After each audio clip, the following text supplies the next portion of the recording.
anak ibu semuanya. Apa kabarnya nak? Puji Tuhan, jikalau sampai hari ini kita masih ada sebagaimana kita ada,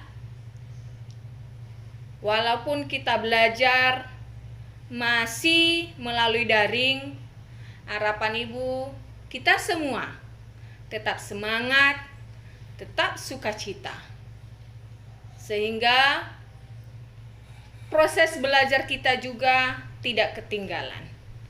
Lebih daripada itu anak ibu, di dalam proses pembelajaran daring kita tetap sertakan Tuhan dalam setiap aktivitas kita. Kiranya Tuhan memampukan kita melalui proses yang boleh Tuhan izinkan sampai hari ini kepada kita untuk kita lalui. Oleh sebab itu, kita tetap juga jaga kesehatan, jaga pola makan, istirahat yang cukup, dan mari kita berusaha melakukan aktivitas kita seperti biasanya. Baik, sebelum kita masuk ke pembelajaran kita, terlebih dahulu kita memuji Tuhan dan kita berdoa, sehingga proses belajar mengajar kita boleh berjalan dengan baik. Dan apapun yang kita pelajari, dapat kita mengerti, dapat kita pahami. Lebih daripada itu, kita dapat melakukannya dalam kehidupan kita sehari-hari. Dosa itu dosa, jangan lakukan. Dosa itu dosa, Yesus tak suka. Mari lakukan semua firman Tuhan, jauhi pelanggaran. Janganlah mencuri, janganlah berbohong. Dosa, janganlah mencuri, janganlah berbohong. Dosa.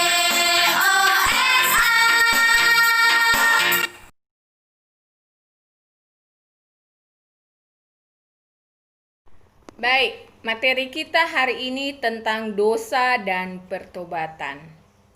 Nah, dari materi ini ibu harapkan anak-anak ibu bisa memahami arti dosa. Baik, kita akan masuk ke topik yang baru, manusia berdosa. Dalam Perjanjian Baru, memakai beberapa kata Yunani untuk melukiskan berbagai aspek dosa. Yang pertama, hamartia, yang artinya pelanggaran, perbuatan salah, atau berdosa kepada Allah. Kita bisa baca di dalam Yohanes pasal 9 ayat 41. Istilah yang kedua yaitu adikia, yang artinya kejahatan, kelaliman, atau ketidakadilan. Di dalam Roma pasal 1 ayat 18 dan 1 Yohanes pasal 5 ayat 17. Adikia ini juga melukiskan sebagai kekurangan kasih, karena semua pelanggaran bersumber dari kegagalan untuk mengasihi. Kita bisa baca dalam Matius pasal 22 ayat 37 sampai 40 dan Lukas pasal 10 ayat 27 sampai 37. Adikia juga merupakan suatu pribadi yang dapat memperbudak dan menipu. Dalam Roma pasal 5 ayat 12 dan Ibrani pasal 3 ayat 13. Istilah yang ketiga, anomia, artinya kedurhakaan, pelanggaran hukum, dan menentang hukum Allah. Di dalam Roma pasal 6 ayat 19 dan 1 Yohanes pasal 3 ayat 4. Istilah yang keempat yaitu apistia, yang artinya ketidakpercayaan atau ketidaksetiaan. Dalam Roma pasal 3 ayat 3 dan Ibrani pasal 3 ayat 12. Dari beberapa istilah tentang dosa, maka dapat kita simpulkan bahwa dosa adalah pemberontakan manusia melawan kehendak Allah. Aspek yang menonjol dari dosa adalah sifat mementingkan diri sendiri, di mana tindakan ini diwujudkan dalam beberapa hal. Yang pertama, dosa menyebabkan kerusakan moral di dalam manusia yang menentang semua kehendak baik manusia. Yang kedua, dosa menyebabkan manusia menginginkan hal-hal dan kesenangan untuk diri sendiri tanpa menghiraukan kesejahteraan orang lain atau perintah Allah. Dan sikap ini mengakibatkan kekejaman kepada orang lain dan pemberontakan terhadap Allah dan hukum Allah. Yang ketiga, dosa membuat manusia menolak untuk tunduk kepada Allah dan firman-Nya.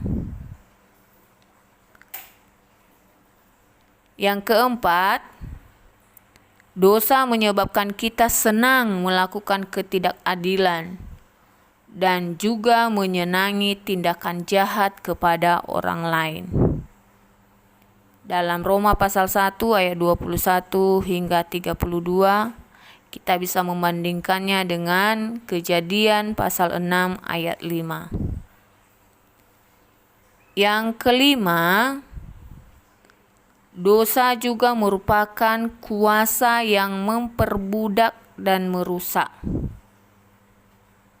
Di dalam Roma pasal 3 ayat 9, Roma pasal 6 ayat 12, Roma pasal 7 ayat 14, Galatia pasal 3 ayat 22. Dosa berakar dalam keinginan manusia.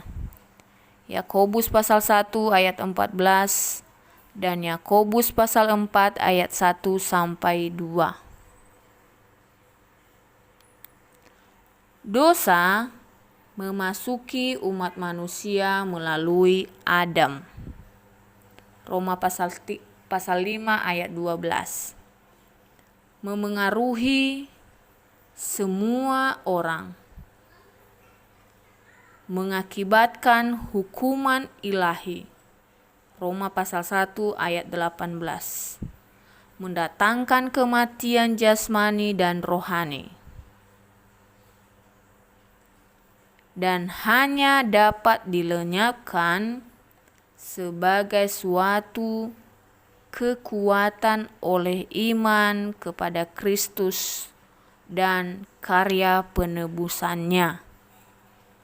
Roma pasal 5 ayat 8 sampai 11, Galatia pasal 3 ayat 13, Efesus pasal 4 ayat 20 sampai 24 dan 1 Yohanes pasal 1 ayat 9.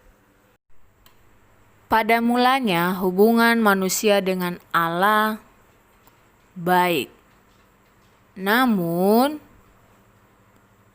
ketika manusia melawan kehendak Allah, melawan perintah Allah, hubungan yang baik ini menjadi rusak, menjadi terputus, karena manusia menjadi tercemar.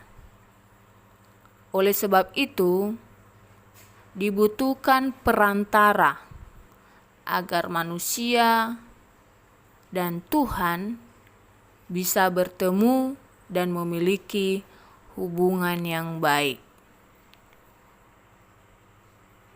Dosa memiliki akibat. Di antaranya, 1. Dosa mengakibatkan pertentangan dengan Allah. Artinya, setelah Adam dan Hawa berdosa, mereka tidak dapat bertemu dengan Allah. Ketika mereka mendengar suara Allah, mereka ketakutan dan bersembunyi.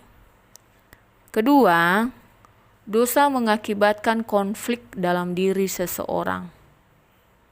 Artinya, dosa seperti racun yang mematikan.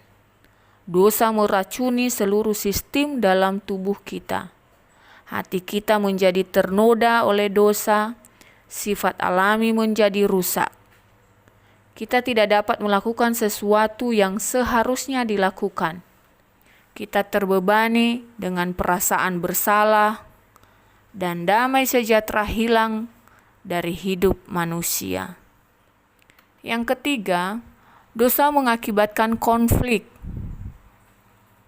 Artinya ketika dosa berkuasa dalam hidup kita, hubungan kita dengan sesama, dengan alam dan ciptaan yang lain menjadi rusak. Konflik juga terjadi di dalam rumah tangga, masyarakat, dan di antara bangsa-bangsa. Akibat dari konflik ini dapat dilihat pada kekacauan yang terjadi dalam sebuah negeri. Adanya protes dan perang antara manusia dengan alam. Manusia merusak alam. Contohnya, manusia merusak atau menebang pohon dengan sembarangan tanpa menanam kembali, yang mengakibatkan gunung atau tanah menjadi longsor dan banjir. Yang keempat, dosa menyebabkan manusia menghadapi kematian secara rohani, di mana di sini banyak orang berpikir bahwa kematian merupakan akhir dari segalanya, dan kesalahan yang dilakukan akan terlupakan. Namun faktanya tidaklah demikian. Firman Allah berkata, "Dan sama seperti manusia ditetapkan untuk mati hanya sekali saja, dan sesudah itu dihakimi." Ibrani pasal 9 ayat 27. Hari penghakiman akan datang. Yang menjadi pertanyaan sekarang adalah, bagaimana kita bisa keluar dari dosa? Nah, di sini hanya Allah yang dapat menolong manusia keluar dari dosanya. Oleh karena manusia memberontak melawan Allah, maka hanya Allah lah yang dapat memadamkan pemberontakan itu melalui pengampunan dan keselamatan dalam diri Yesus Kristus. Tidak ada jalan lain selain Allah menolong manusia yang jatuh dalam dosa.